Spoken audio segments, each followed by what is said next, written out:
একটি ছোট্ট গ্রামে বাস করত এক গরিব কৃষক। তার নাম ছিল রামু। তার একমাত্র সম্বল ছিল একটি ছোট্ট জমি, যেখানে সে দিন-রাত পরিশ্রম করে ফসল ফলাত। কিন্তু তার জীবনে সুখের ছোঁয়া ছিল না। একদিকে ছিল অভাব, অন্যদিকে ছিল সমাজের অবহেলা। তবে রামু ছিল অত্যন্ত বুদ্ধিমান ও সৎ। একদিন গ্রামের রাজা তার প্রাসাদে একটি বড় উৎসব আয়োজনের সিদ্ধান্ত নিলেন।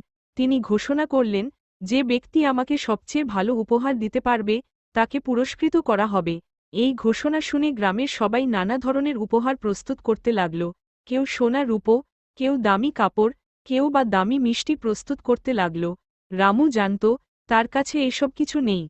তবে তার কাছে ছিল একটি বিশেষ গাছের ফল, যা খুবই সুস্বাদু ও বিরল। তিনি সেই ফলটি সংগ্রহ করে রাজাকে উপহার দিলেন। রাজা ফলটি খেয়ে অত্যন্ত খুশি হলেন এবং রামুকে পুরস্কৃত করলেন। রাজা রামুকে জিজ্ঞেস করলেন, তুমি এত গরিব, কিভাবে এমন একটি বিরল ফল পেলে? রামু হাসি মুখে বললেন, মহারাজ, আমি জানি, ধন সম্পদ দিয়ে সবকিছু কেনা যায় না।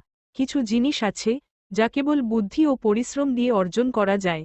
রাজা রামুর বুদ্ধিমত্তা ও সততায় মুগ্ধ হলেন এবং তাকে গ্রামে একটি জমি উপহার দিলেন। রামু সেই জমিতে ফসল ফলিয়ে ধীরে ধীরে নিজের জীবনযাত্রার মান উন্নত করলেন।